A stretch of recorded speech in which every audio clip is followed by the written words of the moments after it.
Going pro in Fortnite is incredibly hard. There are tens of millions of active players every month, so being able to perform at the highest level will give you an immense feeling of mastery. In today's video, I'll be going over 9 things pros do differently compared to the normal competitive player who's eager to perform well, but doesn't. Let's get into it. First off, every single pro player has a top tier ability to trust themselves. A lot of lower tier players, when left in clutch situations, hear that their teammate is telling them to play a certain way, and because of those quals, you don't trust yourself, but rather what one of your trio partners is telling you to do. If you ever want to become someone truly insane at this game, it's essential that you over time confidently trust what your own brain is telling you to do, because the only player you'll be playing 100% of your matches with is yourself. And as time progresses, your intuition, or in other words, what you feel is the right play to make, will just become better and better. And before you know it, you'll be good enough to place so high up on the leaderboards in tournaments that you can make a good chunk of money from them. Secondly, when playing tournaments, ranked or creative 2v2s, 3v3s, whatever, you must always expect to carry.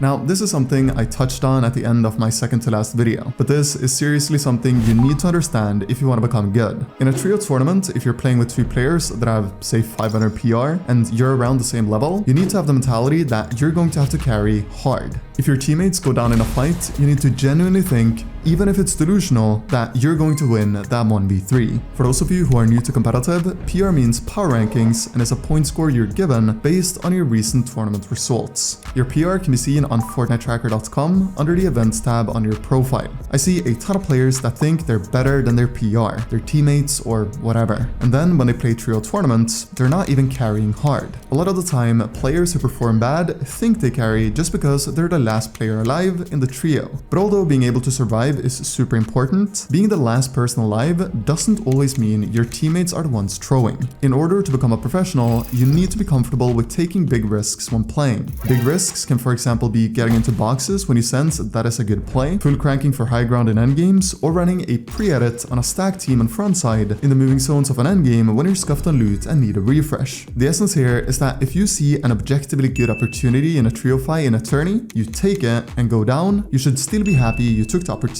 In fights against good players, you don't get a lot of chances to punish them and eliminate them. So acting quick when you actually get those opportunities is crucial if you want to go pro. Quickly, before we move on, I'm doing this thing where for every 100 new users we get on code MARINTM in the item shop, I'm posting a brand new video. Even if we get, say, 300 users in a day, I'll post 3 videos that day. So if you enjoy my content, consider using the code. The third thing pros do that most mediocre players don't is exclusively blaming themselves. Let me give you an example. You're playing in FNCS. Your 2 trio mates go down and you're left in a 1v3 clutch. In that clutch, you end up eliminating one of the opponents. But in the 1v2, you unfortunately end up going down. When that happens, 90% of players will just instantly get mad at their teammates for dying, and most people won't even spend 1 second thinking about what they could have done differently to win the 1v3. And since you never spend any time thinking about how you could have won clutches because your brain instantly goes to being mad at your trio, you'll almost see no improvement when it comes to winning clutches. Your brain is so powerful when it comes to improvement, and if you can visualize how you could have potentially won that clutch right after going down, then you'll over time become a demon at winning clutches. Pro players are brutally honest, and often have an amazing attribute of saying stuff along the lines of, "Oh, I should have won that clutch," after dying in a 1v3, 1v2, or whatever. They understand that they have extremely limited control of how their teammates are playing. So instead of getting mad at them for something that has already happened, they focus on themselves and how they can become much better. If you can adapt this mentality and genuinely mean it, when you say you should have won clutches, instead of raging at your teammates, you will go insanely far in this game. Another thing pros are incredibly good at is learning a new meta the same day a new season drops. When new weapons and mobility items get added to the game, they don't wait around for anyone else to figure out how to use said items. They think long and hard about how they can utilize these new items to give them an advantage in competitive. Working hard on the first day of the season and really figuring out what items are good or not is some of the most effective time you can spend, in terms of ensuring that you give yourself the best possible odds of succeeding in a given season. In addition to this, if a new spot gets added when a new season drops, you can easily get an advantage over most other players by simply landing there a lot the first few days, making a drop map and making a really solid loot and farming route. This is seriously one of the easiest ways to become way more consistent off spawn. And if you're someone who aren't the best off rip, then I highly recommend working hard on mastering a new drop, if the next season adds one, because trust me, it doesn't get much easier than that when it comes to winning off-spawn fights. The fifth thing pros do differently is having a death protocol every single time they go down in a round, no matter what. A death protocol is basically just saying to yourself why you died after dying in a game you play. If you died because of a missed edit, you say to yourself, I need to practice my edits. If you died because you missed a shot, you say, next time I need to be more calm with my aim, and the list goes on. A lot of people when dying will be very quick to blame things like luck, saying they got unlucky, or that the opponent is super lucky. If you want to improve in Fortnite, these excuses won't get you anywhere. So for the following months, every single time you go down,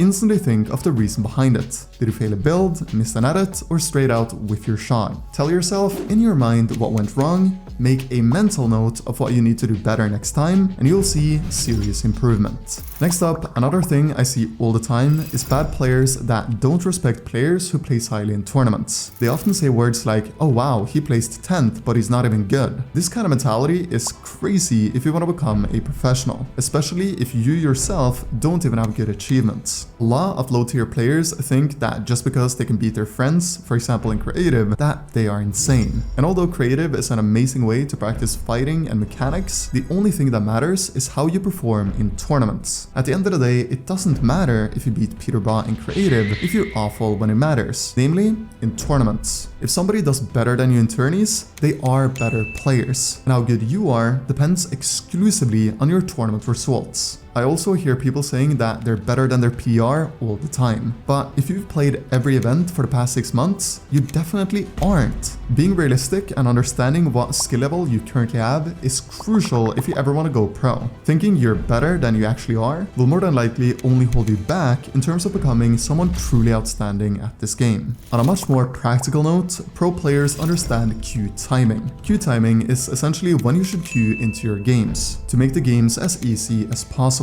And by following the right way to queue, you'll also give yourself the best odds of getting as many points as possible when the tournament has concluded, and with that, also the best possible placement. What I'm about to talk about now is insanely important for every player that wants to consistently perform well. This strategy is not an opinion. This is objectively speaking the best times to queue in tournaments. So make sure you remember exactly what I'm saying and apply this in your next tournament to give yourself the best odds of placing highly. Write it down on a piece of paper if you have to. First, we have the 3-game rule. This applies for 3-hour tournaments like the Solo Cash Cup. The 3-game rule is that you always, without exception, only play 3 games the first hour of a tourney. So if you finish 3 games in 20 minutes, you take a 40-minute break and wait until it's only 2 hours remaining of the tournament. There are many reasons this is so good, primarily because you get to cool down and not rage queue like a ton of players do. Rage queuing and being super mad, saying that you're just gonna W key the rest of the tournament, only negatively impacts you. Nobody else cares. In addition, I'm fairly certain no one has performed to their peak ability when rage queuing, so just don't do it. The second reason the 3-game rule is so good is of course because there's elo in tournaments. What that means is that if you queue into your 4th game when there's 2 hours remaining of the tourney with 30 points, you're going to get matched against really bad players on average. Whereas if you queue into your 4th game with 30 points 20 minutes after the tournament has started, you'll probably meet W-keyers who are really good fighters. And the game will be infinitely harder compared to if you just have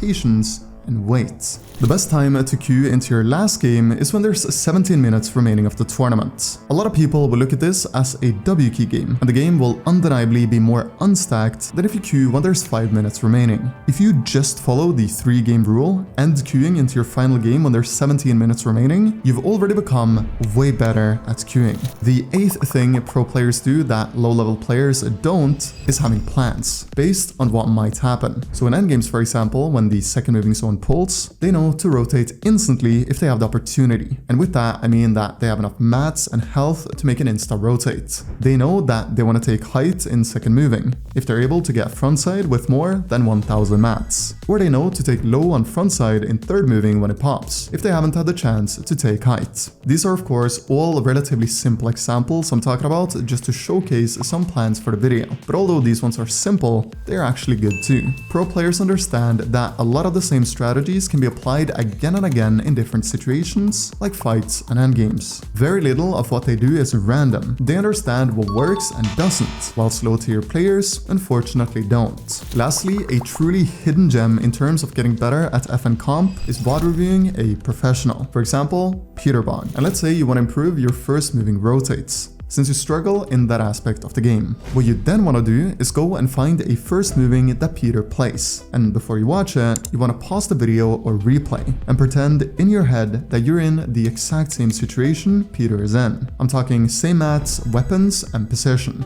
And then before you press play, you actively think, how would I play this exact situation? When and where would I rotate? When would I go for a refresh? Would I look at height, low ground, or mid ground? Ask as many questions as you feel is right. And then when you've mentally played out the first moving zone in your head, you press play and watch Peter. Did he do what you would? And if he didn't, ask why. Why did Peter play it so differently? If you can find the answer to that question, you will reach far in Fortnite. Guys, that will be it. If you want to see a bunch more videos from me, consider using code MARINTM as I'm doing a new video for every 100 users we get on the code. We're currently at 19 users, so thank you to all 19 of you beautiful people. Until next time guys, take care.